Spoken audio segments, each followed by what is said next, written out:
The wonder of birth confounds the great minds and humbles the lion-hearted.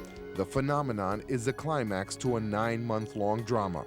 For some, however, birth may be seen as the beginning of an uncertain plot. And for others, the ecstasy of seeing one's own offspring is not in the script. These are their stories, stories of mind and heart, desire and frustration, as well as pain and ecstasy.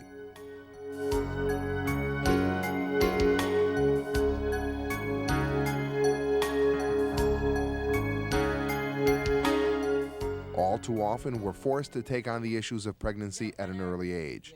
Today, at a time when boys' minds could be on English grammar, instead, they consider the repercussions of teenage sex. I'm not ready to raise kids, dude. I'm 15. You imagine that? Having to wake up at night with a kid? Very often, boys are shielded or themselves avoid realities young women such as Eileen Scully face when they first get shocking news of a pregnancy from their doctor. She asked how my menstruation had been, and I said, well, off and on, and then she told me that I was pregnant, and it just floored me.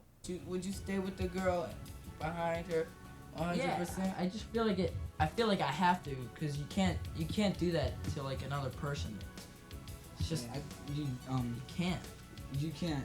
And another thing is, if you're young, how would you be able to I mean, it'd be hard. You couldn't live with her. Like if you're older, you could live with her. Yeah. It's hard to get a job even at 15. Susan Redder of Catholic Family Services in Bridgeport says boys must share the responsibility of deciding the fate of the unborn as well as their own. Boys are definitely involved in the whole pregnancy issue, and I think it's important that they take responsibility for their role in a young woman getting pregnant. And I think it has an impact on their lives, too. Eileen didn't have the support of the baby's father and was forced to make a decision alone. For the young woman who herself was adopted as an infant, the answer to her dilemma was to do for others what someone did for her parents. That is, give them a chance to have a child. I knew it was going to be the biggest thing I've ever asked myself to do, but I also looked at it and said, this is something I'm doing not for myself. This is something I've got to do for someone else. If Eileen could project herself 20 years into the future, she might find herself in the shoes of Paula Watson. Watson put her baby Julie up for adoption in 1970. These days, Julie and her adopted mother often visit the Watson home. Were you able to justify it within yourself? Sure. Oh yeah, she had such a a nice family that she was brought up in. I'm really happy for it. Today, Paula can find comfort in seeing that Julie and her adopted mother are part of a happy family. But Julie's mother knows Paula's courageous act 20 years ago must have been painful. Well, it must be very hard to have your child and then know that someone else is going to take it. 15 or 16-year-olds didn't raise their children. I understand that they didn't raise babies. Even today, I don't think 16-year-olds should raise babies. They should have a life. Mrs. Clavalou struggles with her words because she knows when Paula became pregnant, she had little to say about the whole process or who would be the parents of her child. That, however, has all changed thanks to Catholic Family Services. When a young woman comes to us, often she is terrified, first and foremost, to tell her family. So a social worker will be there to help her with that. They will be there to take her to the hospital for a pregnancy test if that's what's needed.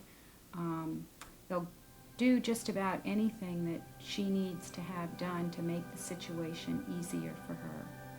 That was the case for Eileen, who even interviewed and chose her child's parents. I was scared to death about what we were going to talk about, what they were going to think of me, what they were going to be like, and they were lovely.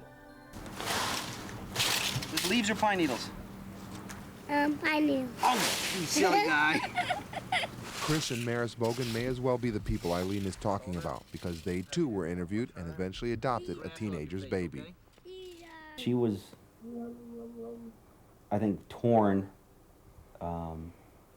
between what she felt what she wanted to do, and what she knew was going to be very difficult to do.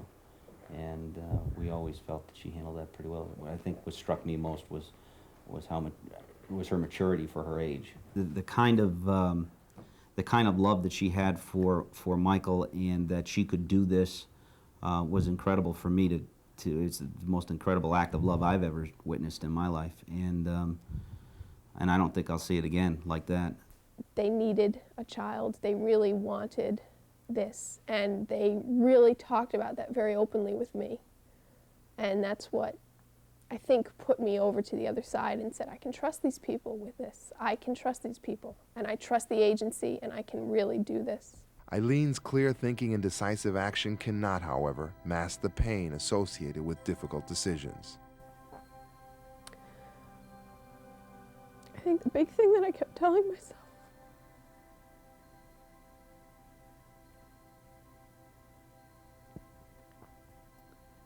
was that I wish there was another solution. I wish that there was some other way. I wish I could win the lottery. I wish I could have a home. I wish I didn't have to work. But it wasn't going to happen. I wish I was a little bit older, a little bit more stable.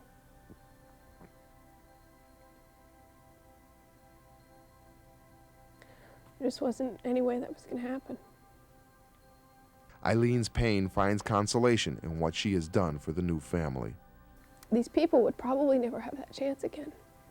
Apparently they had gone through a number of disappointments and close calls type of thing, and they felt that this was probably their last chance to have this happen. That unselfishness is what brought Julie to her parents and gives her mother such vivid memories and personal joy.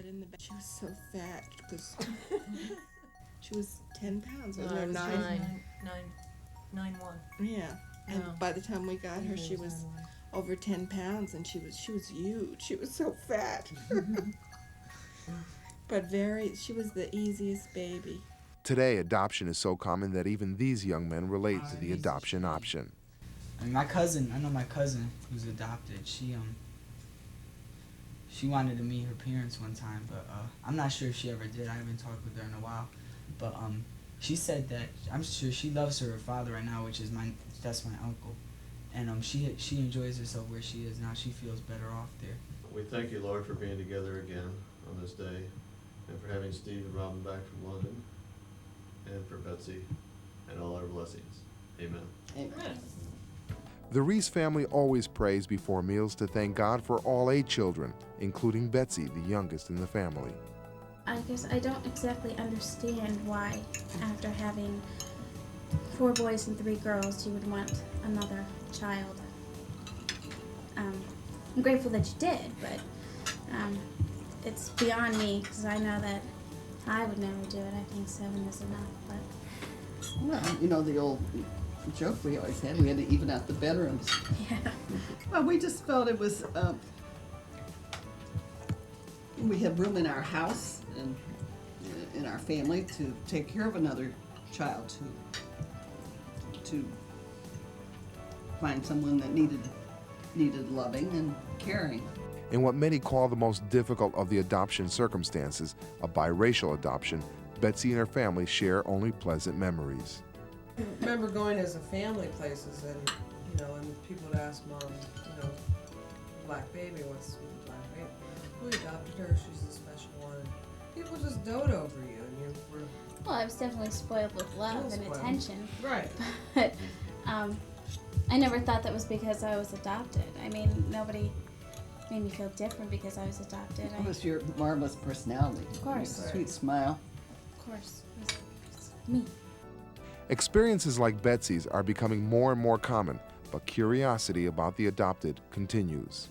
When you grow up and your parents tell you that you were adopted, won't you? I know you think about who your real parents are. You'd be so curious. Yeah.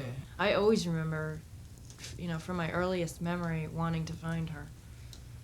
And I always said, I knew that you had to be 18 to do it, and so I decided that on my 18th birthday I would search. I always knew that she would come looking for me. And I had a plan in my head that if by the time she was 21 she didn't, that I was going to look for her. I came prepared with probably 5 or 6 photo albums, so we would have something to talk about the whole time. And she dug all of her photo albums out as well, and it went pretty well. Like Julie, Betsy has met her birth mother and never second guesses her decision to put her up for adoption. I think since I've met my birth mother, I think in retrospect she's made the right decision. Not saying that she's a bad person at all. She's lovely. I just think that I've had many more advantages living in this family. You can't raise a kid, you and whoever's having the It's kid, like you're you giving and it you. away. I mean, you don't know what happens to it, really. Well, there's ways to find out. I mean, it'd be better off with a good family. But today, I think it's wonderful that they have these open adoptions where at least the birth mother can have access to pictures and what the child is doing. I think that's wonderful. I really wish that they had had that as an option when I gave her up. Well, I think with any, as we're indicating, agency, which is what the Catholic Charities, they were very Thorough. concerned, yes, as to the family and the background and so forth. References and our help. I think have, that's probably the key to it is to be working with a responsible, let's say, organization or agency, whatever they call them now, versus some. Whose ultimate concern is the care of the child. adopted child. But what of the young woman who, often alone, makes the painful decision of adoption idea for the that sake you of the can- child? There are things that seem so distant and so impossible, and nobody really does this. And I think that's the way people perceive adoption, but you can do it. I mean, you can really bring yourself through it and come out of it so much stronger and so much happier with what you've done, with the unselfish decision that you've made, and be really pleased with the person that you are. Michael's father, Chris, remembers the strength and character of the person who brought his son into his life. She left, saying if you never tell him anything about me, at least tell him that I did this because I loved him, and never give him the sense that I abandoned him. She gave us more than anybody in our lives has ever given us, and her concern was for him, and that was obvious by what she did for him. She was and is and always will be a very special part of our lives, even though our contact with her is very limited. She will always be a special person. She was really a stranger who made our dream come true.